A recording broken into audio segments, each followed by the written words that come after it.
Alright, so now we are going to do something, a special application, which is image stitching. What it means is, if it's a giant area, we want to acquire image at a lower magnification first, and then we'll be having tiny images stitched together, just like Google Maps. The entire world is captured at a lower magnification, and the cities are captured at a higher magnification. So something similar that we'll be doing here. In order to do so, what we do is, first of all, we go to a lower magnification. If you are doing two magnifications like oil objective and air objective, it won't make a difference, because right now, even if the oil is there, if I remove it and then put an air objective, the oil will form a nice thin film which won't interfere. Okay. So being said that, I will right now image, suppose, at 10x. Okay. And there's an option here, show map. If I click this, it will show me the entire stage where the thing is parked currently. Now under here we have to go to MATL, multi-area time lapse. There only we can work on that. Okay. Now we'll go live cross 4 again, and we'll try to see the object. It is in a different magnification, so it went out of focus. We will have to change it, but I can see something. Okay. So we'll change the focus a little bit, and there you go. I can see the object again. There is the sample. Ideally the sample should be pretty flat, then everything will be in focus. If it is not, then the sample is tilted, and if the sample is tilted, you'll be seeing shading happening in the image, and you will be seeing tile kind of structure. So make sure that it is as much flat as possible. If I zoom in here, all three channels are visible. Fourth one is kind of maxed out, which is fine, which I don't care anyway. Now if we go down here and we just register one position like this, so I have to turn off the Z, because or else unless it will be Z positions. By mistake, because I didn't update this, so now it is going to take Z also. I will go here and update the settings. So now it will be taking only one plane. If I expand this further here, there is an option for overlay map. We always want to keep it checked. What it will do, whatever I see here, it will create a tiny image of this thing in this box, so I can see overall big picture, and then when I change the magnification, this box will become very tiny, and then I can draw the objects. I will show you in a minute what it means. But because this overlay map can only do up to 3 colors, this fourth color has to be eliminated. So I will go here and check that off. Okay. If I do that, now I should be able to create an overlay map. Oh, this one doesn't allow me because it has not been updated. Now it should allow. No, it doesn't like it. I will delete this thing and then again click, and now I should be able to do so. For some reason it is not allowing. Oh, channel 4, okay, wrong thing. Okay, I will now go here, update the settings, and now this is activated. Okay. So this channel has to be turned off. Alright, so now I'll go back here and then do live cross 4 one more time to make sure that everything is fine. Yeah, it went out of focus in a few seconds, as you can see. So the things can warm up or cool down. So there is an option for Z drift compensation, which can be asked from the Olympus guys. They will be happy to teach you. Okay, so now this is the best plane. I would like to take it here, and all the settings that I am using is good enough. If not, I can always increase the intensity and things like that. This looks fine. I'll stop.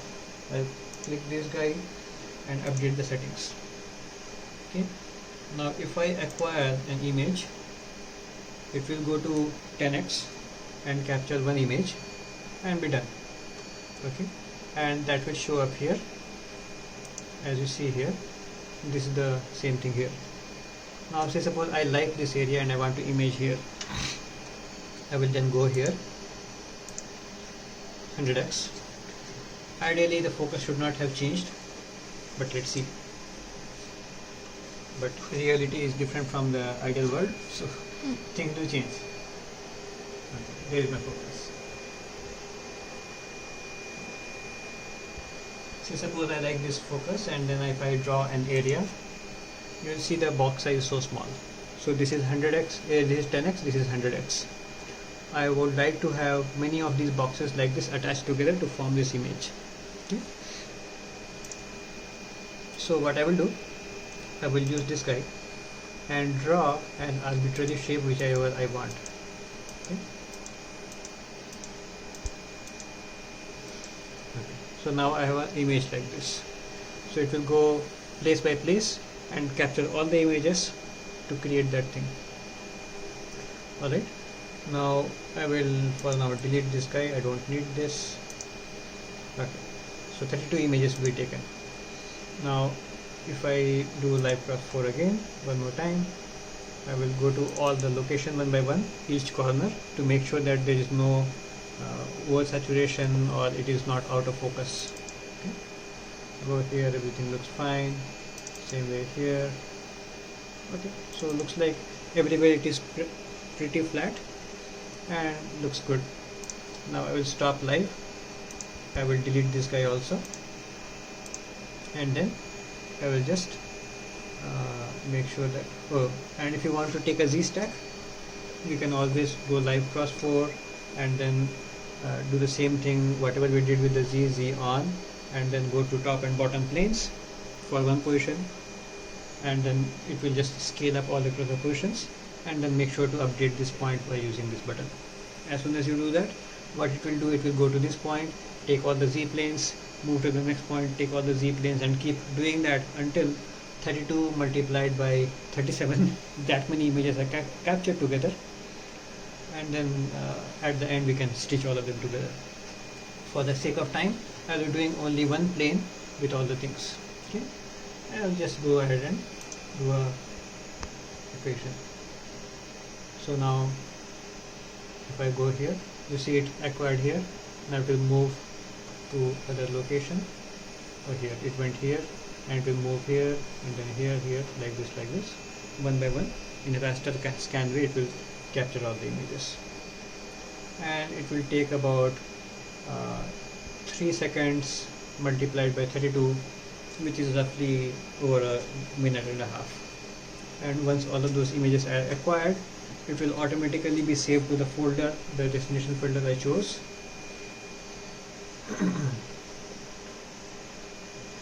Yeah. And as it is going one by one, it is also updating the image here.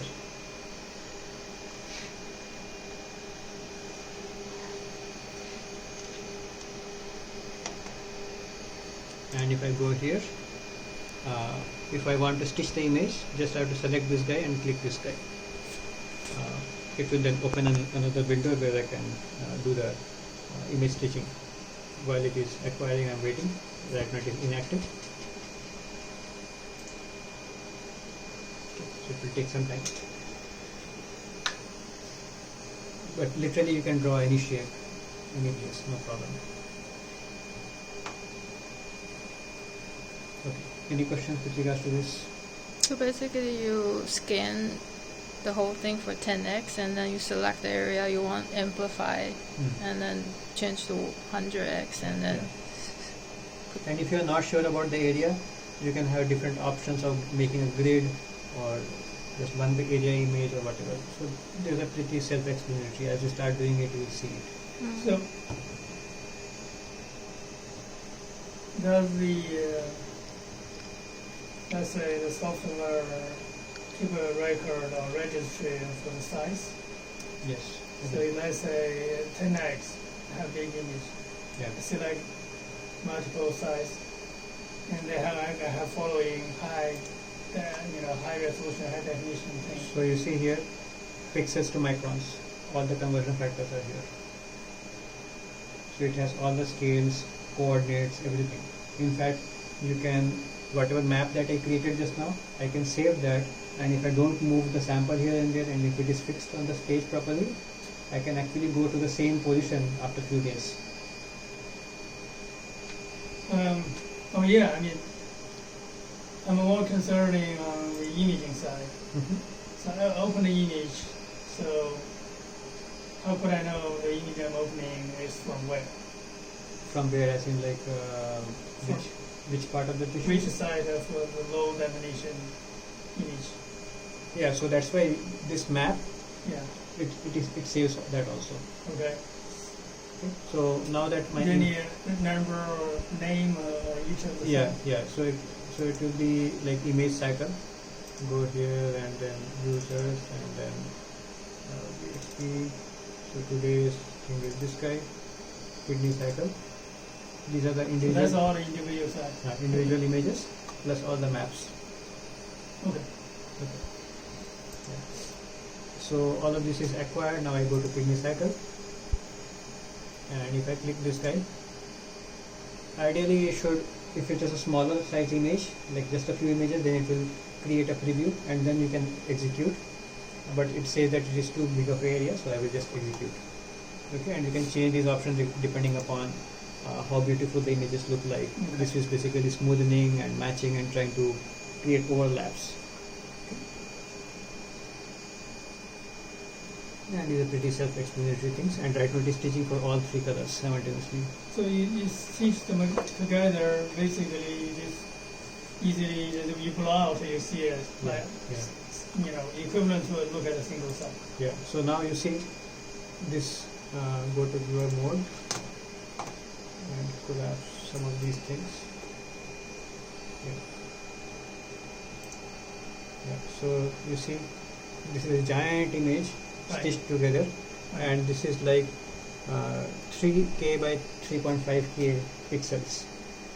Earlier it was by 512 by 512. So all of them are put together into one giant image, and you can see it is done pretty good job, and you cannot even see the boundaries of the images. So this works only if the sample is very very flat. If it is tilted, this will not work. Or if it is having like the light is not fully aligned and you are having uneven illumination here and there, this will not work. So that's why it's very important that these things are set up. Anytime any problem happens, call Olympus. Okay. So all of this image will be automatically saved here in this folder, the biggest image, the last one. It is called stitch, all of these. Awesome. So that's overall protocol for this thing, and if you want to save all the settings whatever we used, you just save the settings also, or else just forget about that. You can go here and here you can, where is it? This one. Yeah. So all these things you can save the origin and everything, all the protocols that you used. Okay. Any questions with regards to any of these? Okay. I need to go back to watch the video first. Yes. This is too complicated. Yes. Yes, we got multiple say, and that's why they keep watching the video again and again and again and again. And now we have playlist out there, like subtitles also. You don't have to play the sound also. You can just read. Okay. And so everything is good. Now I will just turn off and after the emailing is done and say yes. And I don't want to save the protocols. If I save the protocol, then all the things that I did just now can be saved. For now, we'll say no. Okay, we will close everything. Okay. Now, with regards to removing the sample, we remove this guy. I have this spray. This spray basically is nothing but absolute ethanol. So earlier we used to have some weird cleaning solution which was unnecessarily expensive and difficult to get. So we use just simply absolute ethanol. Remove this thing and just put one spray, place this thing here, let it soak and then dry it off. Ideally it should work by one spray only. If it was too much oil, then you will see that sitting there. Now most users should clean the oil properly, but you can also already see some oil is sticking here in this brim. So from time to time maybe take a tissue and then What the hell? I mean, even the whole stage is oily. Yeah. Like down there. Yeah. So people think that putting more oil is actually useful. But you have to I overkilled it, so you could, yeah, so you have to always use this to clean like this. Make sure that you are not rubbing off the tissue on the necks, Yeah. it will be only on the sides. Well, the good thing is that it's oil. It's not like a vapor. Yeah. Mess up your blur. Yeah, it's not that dangerous. It's not corrosive either. So. Yeah, so that's all about this one. And shutdown protocol is you turn off the thing here, shut down, and then this one, turn off this guy first. Okay. Say OK, just like shutting down, and then press the button. Off, off.